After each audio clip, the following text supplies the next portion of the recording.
तो हम लोग अब ऑप्टिक्स स्टार्ट करेंगे। तो ऑप्टिक्स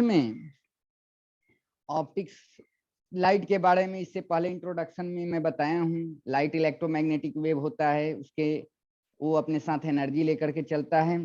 तो जनरली हम लोग जो ऑप्टिक्स में ज्यादातर पढ़ते हैं, कहीं पे ऑब्जेक्ट होगा उसका हम लोग इमेज बनाते हैं, है ना। तो वही सब उसके बारे में पढ़ना है, डिटेल्स पढ़ना है। तो पहले हम लोग सोर्स देखते, बॉडी देखते हैं, बॉडी, है ना। बॉडीज देखते हैं। तो आपको जो ऑप्टिक्स में बॉडीज पढ़ना है, दो टाइप के पढ़ने हैं, है ना। एक पढ़ना है ल्यूमिनस बॉडीज और एक पढ़ना है नॉन ल्यूमिनस बॉडी।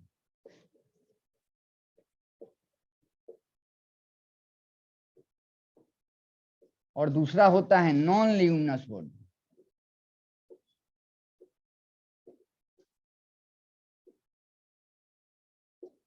तो ल्यूमिनस बॉडी हम लोग बोलते हैं, आप लोग दुकान पे जाते हैं और देखते हैं, यहाँ बल्ब का दुकान पर जहाँ बल्ब बिकता है या फैन ये सब, वहां पर लिखा रहता है आपको ल्यूमिनस, है ना। मतलब ल्यूमिनस कहने का मतलब ये सोर्स होता है, यहाँ पर लाइट सोर्स, जैसे इलेक्ट्रिक बल्ब हो गया, है ना, वहां से लाइट निकलेगी, है ना।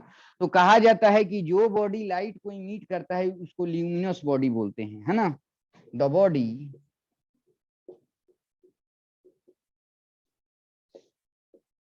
which emits light is known as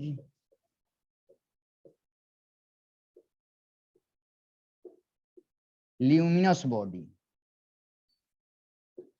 luminous body बोलते हैं। जैसे एक एग्जांपल के तौर पर, जैसे सन है ना, इलेक्ट्रिक बल्ब है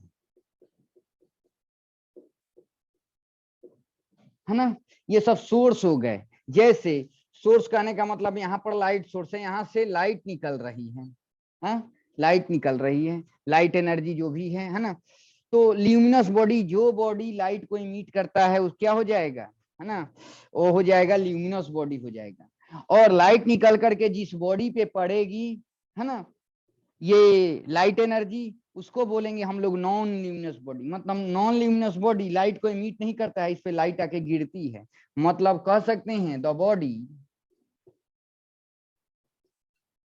which does not emit light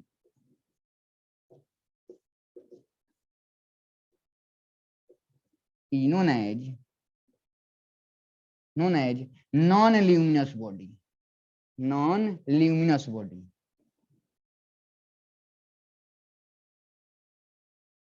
non luminous body हम लोग बोलते हैं, है ना। तो इस केस में एग्जांपल क्या हो जाएगा, जैसे वुड हो गया, है ना, ये सब चीजें हो जाएंगी जो लाइट को इमिट नहीं करता है ना। जैसे आपका ग्लास हो गया, ग्लास हो गया, है ना, ह्यूमन बॉडीज हो गई, है ना। तो ये सब नॉन ल्यूमिनस बॉडी हैं और ये ल्यूमिनस बॉडी है। मतलब यहाँ से लाइट निकलती है और नॉन ल्यूमिनस बॉडी पे लाइट आके पड़ती है। तो ये तो कुछ आइडिया आएगा। मतलब यहाँ पर जैसे सन से लाइट आ रही है ना, इलेक्ट्रिक बल्ब से लाइट आ रही है, तो ये ल्यूमिनस सोर्स हो जाएंगे, ल्यूमिनस बॉडी होंगे। और नॉन ल्यूमिनस बॉडी होगा जहाँ पे लाइट आके गिर रही है, जिसपे जैसे लकड़ी पे आके गिर रही है, ह्यूमन बॉडी पे आके गिर रही है, ग्लास पे आके गिर रही है, तो इसको बोलेंगे नॉन ल्यूमिनस बॉडी। मतलब जो बॉडी आपका लाइट को इमिट नहीं करता है ना, वो हो जाएगा नॉन ल्यूमिनस बॉडी।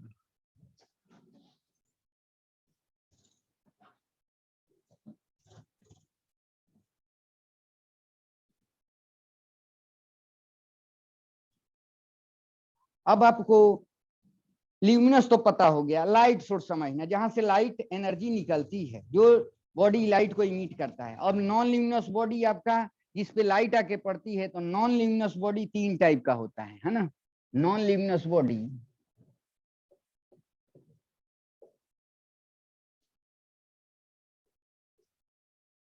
तीन टाइप का आपका होता है। एक को बोलते हैं ट्रांसपेरेंट,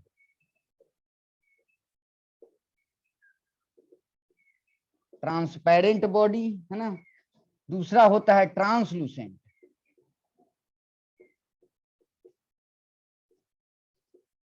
बॉडी, और तीसरा होता है ओपेक, ओपेक बॉडी। तो इसमें देखते हैं, थोड़ा थोड़ा एक एक लाइन पहले देख लेते हैं। तो नॉन ल्यूमिनस बॉडी जो लाइट को इमिट नहीं करता है, तो इसको 3 कैटेगरी में बांटा गया। ट्रांसपेरेंट, जब लेंस पढ़ाऊंगा वहां पर यही सबसे ज्यादा पढ़ना है, ट्रांसपेरेंट बॉडी। जैसे आप देखते हैं कितने लोग झलकदार कुर्ता पहनते हैं, है ना, तो वो हो जाएगा ट्रांसपेरेंट बॉडी, मतलब आर पार दिखाई दे दे, मतलब लाइट जो एनर्जी पड़ेगी इस पे, मतलब पास कर जाए, मोस्ट ऑफ द लाइट क्या हो, उससे पास हो जाए, वो ट्रांसपेरेंट बॉडी है। जैसे ग्लास हो जाएगा, है ना, तो most of the light energy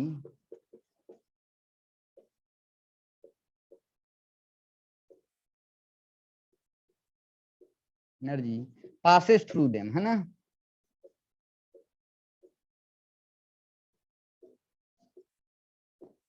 is known as transparent bodies हो जाएंगे, है ना। तो इसके केस में आपको पढ़ना है, जैसे ग्लास हो गया, है ना, खूब पढ़ना है। जो लेंस बना रहता है वो ग्लास से बना होता है। आगे पढ़ाऊंगा, इसका रिफ्रैक्टिव इंडेक्स भी 1.5 होता है, 10th क्लास में पढ़े हैं, है ना। तो ट्रांसपेरेंट बॉडीज हो जाएंगी, मतलब जिससे हो करके most of the light pass करे, है ना, most of the light pass करे, तो हो जाएगा ट्रांसपेरेंट बॉडी हो जाएगी, है ना। अब देखते हैं ट्रांसलूसेंट बॉडी, है ना, जहां से मतलब कुछ लाइट पास हो, most of the light pass ना हो, है ना। तो इसके केस में जैसे वाइली पेपर हो गया, आप देखिएगा सर पे ऐसे रगड़ करके आप, है ना, ऐसे रखेंगे तो लाइट मोस्टली नहीं पास करता, है ना, most of the light pass नहीं होता है। तो वैसे बॉडी को क्या बोलेंगे, जैसे वाइली पेपर हो गया, है ना, ये हो जाएगा ट्रांसलूसेंट बॉडी हो जाएंगे। और ओपेक बॉडी, जिस बॉडी पे देखो ये तीनों जो भी बॉडी है, इस पे लाइट आके गिरेगी, इस पे जब गिरेगी लाइट तो most of the light pass कर जाएगी, इससे थोड़ा सा लाइट पास करेगी, और इसमें लाइट पास ही नहीं करेगी। जैसे यहाँ पर लकड़ी रख दी है, ऐसे ऐसे लकड़ी रख दी है ना, जो भी है, तो लाइट जो गिरेगी वो पास ही नहीं होगी इससे। तो इसमें एग्जाम्पल में हो जाएगा वुड हो जाएगा। ह्यूमन बॉडीज हो गए, ह्यूमन बॉडी पे लाइट पड़ रही है तो लाइट पास नहीं होगी इससे, है ना, तो एग्जाम्पल के तौर पर ये सब हो जाएगा। मतलब most of the light pass होंगी ट्रांसपेरेंट बॉडी से, और थोड़ा सा लाइट पास करेंगी और इसमें पास ही नहीं करेंगी। ओके, तो नॉन ल्यूमिनस बॉडी आपका 3 टाइप का होता है, ट्रांसपेरेंट बॉडी, ट्रांसलूसेंट बॉडी और ओपेक बॉडी। ओके, चलो अब हम लोग ऑप्टिक्स स्टार्ट करते हैं। ये तो हो गया, कुछ कुछ पॉइंट्स हो गए। तो ऑप्टिक्स में आपको अब यहां पर ऑप्टिक्स हेडलाइन दो, ऑप्टिक्स। तो ऑप्टिक्स में क्या है, अभी यही पढ़ना है आपको। तो ऑप्टिक्स में हम लोग ऑप्टिक्स बोला जाता है फिजिक्स का ऐसा ब्रांच है जिसमें हम लोग लाइट के प्रॉपर्टीज के बारे में पढ़ते हैं, है ना, लाइट के प्रोपगेशन के बारे में पढ़ते हैं, उसके विजन के बारे में पढ़ते हैं, ईटीसी, है ना। तो optics is the branch of physics, in which we deals with the, है ना, propagation of light,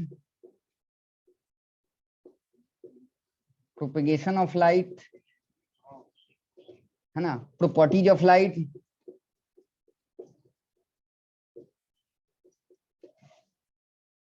है ना, विजन, ईटीसी, है ना, ये हो जाएगा, है ना। तो इसके बारे में हम लोग पढ़ते हैं, ठीक है। तो ऑप्टिक्स में हम लोग लाइट से रिलेटेड चीजें को पढ़ते हैं। अब ऑप्टिक्स आपको 2 टाइप का पढ़ना है। ऑप्टिक्स 2 पार्ट में बांट दिया गया, ज्योमेट्रिकल ऑप्टिक्स, उसको रे ऑप्टिक्स भी बोलते हैं, और फिजिकल ऑप्टिक्स, उसको वेव ऑप्टिक्स भी बोलते हैं। तो ऑप्टिक्स आपको 2 पार्ट में बांटा गया। तो पहले एक एक लाइन इसमें देख लेते हैं हम लोग। तो इसको बोलते हैं ज्योमेट्रिकल ऑप्टिक्स। पहले तो लिख देते हैं जो आप पढ़ते हैं, रे ऑप्टिक्स, और इसको पढ़ते हैं आप लोग बोलचाल के भाषा में वेव ऑप्टिक्स। तो इसी को हम लोग बोलते हैं ज्योमेट्रिकल ऑप्टिक्स, ज्योमेट्रिकल ऑप्टिक्स बोलते हैं। और वेव ऑप्टिक्स को हम लोग बोलते हैं फिजिकल ऑप्टिक्स, फिजिकल ऑप्टिक्स बोलते हैं। ठीक है, तो ray optics, wave optics, ray optics को ज्योमेट्रिकल ऑप्टिक्स बोलते हैं और वेव ऑप्टिक्स को फिजिकल ऑप्टिक्स बोलते हैं। तो एक एक लाइन इसमें देख लेते हैं। तो रे ऑप्टिक्स में हम लोग लाइट के बारे में तो पढ़ते ही हैं ऑप्टिक्स में, लेकिन रे ऑप्टिक्स में हम लोग इसमें जो प्रोपेगेशन होगा लाइट का वो कैसे होगा, रे के फॉर्म में होगा। Propagation of light, propagation of light in the form of rays, है ना, रे के फॉर्म में ये होगा, प्रोपेगेशन होगा। और इसमें जो प्रोपेगेशन होगा वेव ऑप्टिक्स में हम लोग ये वेव के फॉर्म में होगा। जो भी लाइट का प्रोपेगेशन होगा वो वेव के फॉर्म में होगा। कैसे होगा, वेव के फॉर्म में होगा। प्रोपेगेशन किसके फॉर्म में होगा, वेव के फॉर्म में आपको होगा वेव ऑप्टिक्स में। तो इसको तो अगले चैप्टर में पढ़ेंगे, अभी इसको डिटेल पढ़ते हैं। तो आप एक और चीज हम लोग पढ़ते हैं, प्रोपेगेशन जब क्या होगा, propagation of light in the form of rays होगा, मतलब स्ट्रेट की बात चलेगी, ऐसे चलेगी। तो स्ट्रेट कैसे होगा, एक मिनट,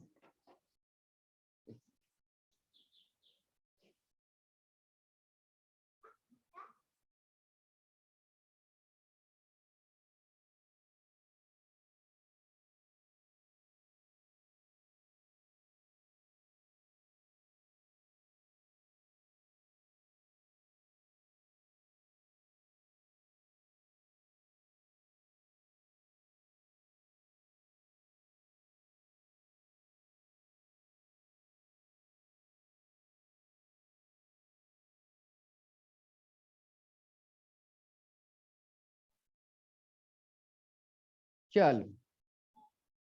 तो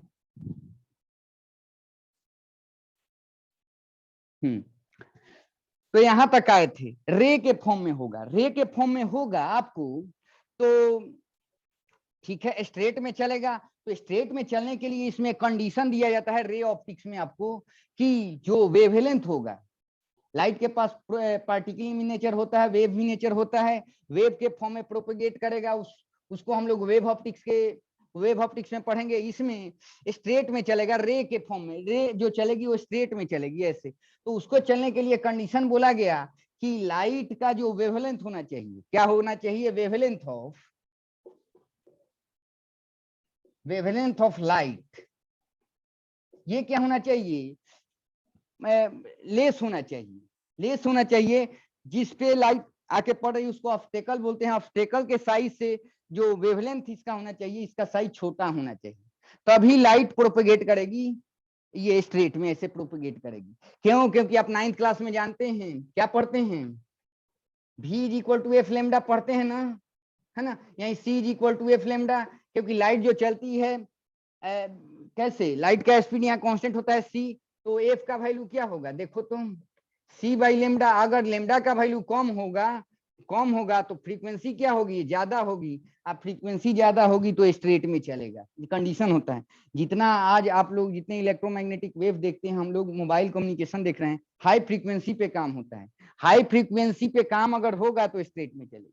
तो वही कंडीशन यहाँ फुलफिल किया जाता है कि वेवलेंथ जो होगा लाइट का, वो क्या लिया जाता है, कम लिया जाता है, कम लिया जाता है, तो उसका फ्रीक्वेंसी ज्यादा होगा, है ना, तो प्रोपगेट सीधे करेगी।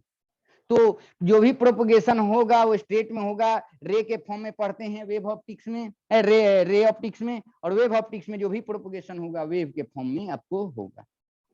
तो चलो अब इसको हम लोग डिटेल पढ़ेंगे।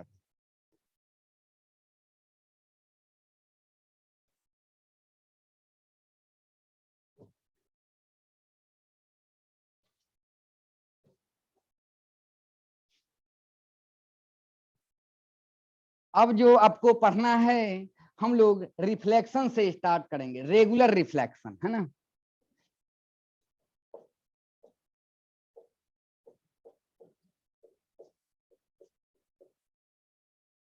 रेगुलर रिफ्लेक्शन मतलब जो 10th क्लास में रिफ्लेक्शन पढ़े थे ऐसे, तो याद रखना ये आपका एक ऐसे सरफेस है, इसको सिल्वर कर दिया गया इस वाले पोर्शन को, है ना।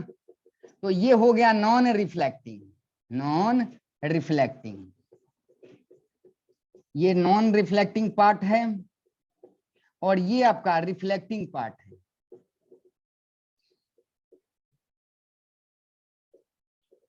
ये आपका रिफ्लेक्टिंग पार्ट है। तो खूब अच्छा से देखना, यहां से जो होगी ये लाइट सोर्स है, ल्यूमिनस बॉडी है, यहां से लाइट चलेगी ऐसे स्ट्रेट में, ऐसे चलेगी रे के फॉर्म में, और ये सरफेस पे आके इस पॉइंट पे गिरेगी, जो 10th क्लास में पढ़े वही अभी बता रहा हूं।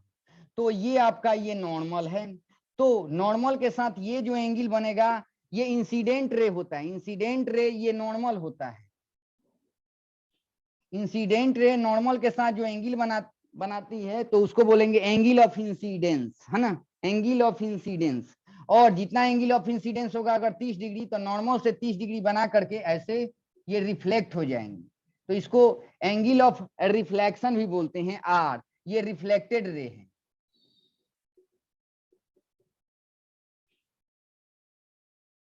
और ये इंसिडेंट रे है,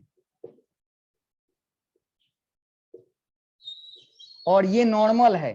तो ये ऐसे कहेंगे, ये देखो इस टाइप से होना चाहिए, टेढ़ा मेढ़ा नहीं, ये तीनों एक प्लेन में होना चाहिए। तीनों क्या होना चाहिए, एक प्लेन में आपको होने चाहिए, है ना। ऐसा नहीं कि ये तिरछा ऐसे निकल जाए, तीनों एक प्लेन में। तो लॉ बोला गया आपको कि इंसिडेंट रे, रिफ्लेक्टेड रे और नॉर्मल, इस पे जो नॉर्मल देंगे ये तीनों एक प्लेन में होना चाहिए। क्या होने चाहिए, एक प्लेन, प्लेनर होने चाहिए। ओके, तो फर्स्ट लॉ ऑफ रिफ्लेक्शन आप पढ़ते हैं। तो दो लॉ इसका है। रेगुलर रिफ्लेक्शन जब होगा तब की बात कही जा रही है। फर्स्ट में क्या बोला गया, इंसिडेंट रे को आई बोले, रिफ्लेक्टेड रे को आर बोले और नॉर्मल को एन बोले। तो बोला जाता है incident ray, reflected ray and normal to the reflecting surface. ये रिफ्लेक्टिंग सरफेस है, इधर वाला सिल्वर कर दिया गया नॉन रिफ्लेक्टिंग, इधर वाला रिफ्लेक्टिंग है। तभी इस पे पड़ेगा तो इसी मीडियम में रह जाएगी। ये देखो सेमी मीडियम में लाइट रह जा रही है कि नहीं, पड़ रही है, उसी में रिफ्लेक्ट हो जा रही है, इधर आ ही नहीं रही है, इसी मीडियम में रह रही है। तो बोला जाता है, फर्स्ट लॉ बोला गया, incident ray reflected ray normal to the reflecting surface lies in same plane, है ना, सेम प्लेन। तो ये तो 10th क्लास में भी आप पढ़े हुए हैं। दूसरा क्या लॉ होता है इसका, कि नॉर्मल के साथ इंसिडेंट रे जो एंगल बनाएगा आई, ये किसके बराबर होता है, ये रिफ्लेक्टेड रे नॉर्मल के साथ जो एंगल बनाता है उसको आर बोलते हैं। तो angle of incidence is equal to angle of reflection. इसको इंसिडेंट रे बोलते हैं और इसको इंसिडेंट एंगल बोलते हैं, इसको रिफ्लेक्टेड एंगल बोलते हैं। Angle of incidence is equal to angle of reflection, है ना। तो ये दो लॉ है, कब, जब रेगुलर रिफ्लेक्शन होगा तब। 10th क्लास में भी पढ़े हैं। तो ये ल्यूमिनस सोर्स है, यहाँ से लाइट चलेगी, यहाँ पर पड़ेगी, ये रिफ्लेक्टिंग पार्ट है। तो इस लॉ को फॉलो करते हुए लाइट ऐसे मुड़ जाएगी, और इसी मीडियम में जो पहले देखिए, इधर का मीडियम अलग है, इधर का मीडियम अलग है, तो फर्स्ट ही मीडियम में ये लाइट रे रह जाएगी। ओके, तो ये आप 10th क्लास में ही पढ़े हैं, उसी को लिखे। तो इंसिडेंट रे, रिफ्लेक्टेड रे और normal to the reflecting surface lies in same plane, है ना। और angle of incidence is equal to angle of reflection होता है। ये दो लॉ है रेगुलर रिफ्लेक्शन का। ओके,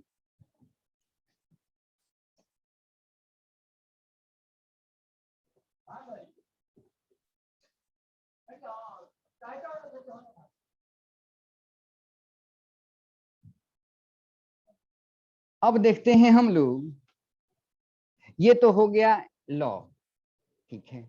अब एक क्वेश्चन आता है आपको इसमें कि यहाँ पर ल्यूमिनस बॉडी है, आपकी ल्यूमिनस बॉडी है, ठीक है, और ये आपका नॉन रिफ्लेक्टिंग है, ये नॉन रिफ्लेक्टिंग इधर सिल्वर कर दिया गया,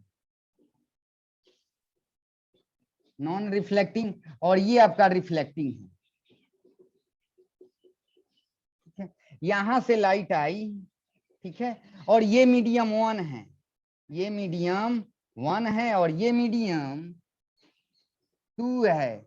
मतलब ये मीडियम 1 है, ये मीडियम 2 है, ये सरफेस जो है दो पार्ट में बांट रहा है। तो अभी प्योर रिफ्लेक्शन का केस देख रहे हैं, ये नॉर्मल है, इस पॉइंट पर ये नॉर्मल है, नॉर्मल के साथ ये जो एंगल बनेगा उसको आई बोलेंगे, और ये रिफ्लेक्टेड रे है तो ये जो एंगल होगा वो आर होगा। क्या होगा? आर होगा। तो बोला जाता है आपको कि जो इंसिडेंट रे है और रिफ्लेक्टेड रे है ये सेम मीडियम में रह जाता है, दूसरे मीडियम में नहीं जाती है। तो रिफ्लेक्शन के केस में लाइट रे दूसरे मीडियम में नहीं जाएगी आफ्टर रिफ्लेक्शन।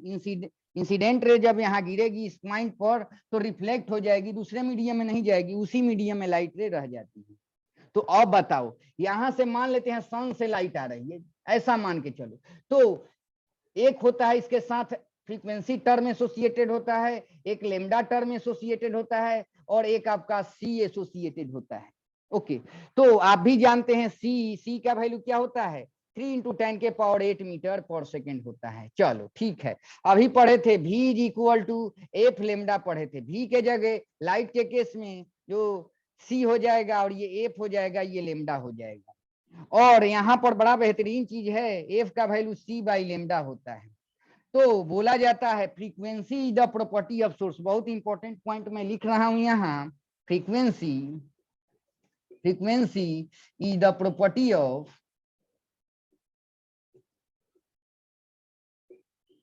सोर्स। फ्रीक्वेंसी जो होता है सोर्स की प्रॉपर्टी होती है, सोर्स चेंज करेंगे तब फ्रीक्वेंसी चेंज होगा, सोर्स चेंज नहीं करेंगे तो फ्रीक्वेंसी चेंज नहीं होगा। यहीं से तो लाइट निकल रही है, मतलब अगर फ्रीक्वेंसी इसका एफ है तो यहाँ पर इंसिडेंट रे जो चल रही है उसमें उसका भी फ्रीक्वेंसी एफ होगा और इसका भी फ्रीक्वेंसी क्या होगा?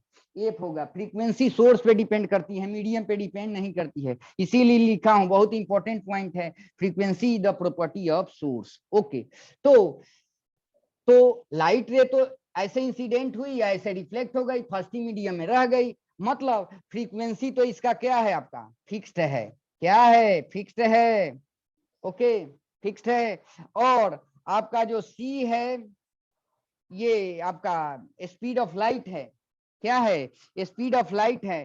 तो दूसरे मीडियम में जब दूसरे मीडियम में नहीं जा रही है, फर्स्ट ही मीडियम में रह जा रही है, तो लेमडा भी चेंज आपका नहीं होगा, लेमडा भी आपका चेंज नहीं होगा। मान लेते हैं अभी ये एयर के केस ले रहे हैं, एयर का केस हम लोग ले रहे हैं, ठीक है, एयर का केस ले रहे हैं।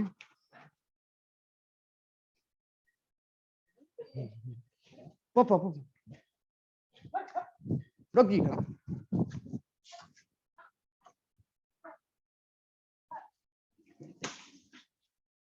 एक मिनट, हनुमान आ गया था तेरा।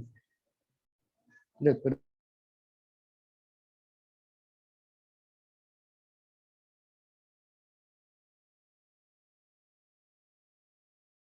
तो ये हो जाएगा आपका सेमी मीडियम में रह जाएगी, तो ये क्या हो जाएगा? इसके साथ अगर इसकी फ्रीक्वेंसी f1 λ1 c1 बोलें तो जो रिफ्लेक्टेड रे है इसका अगर f2 λ2 c2 बोल दें तो ये बराबर हो जाएंगे। ठीक है, तो यहीं तक रहने देते हैं।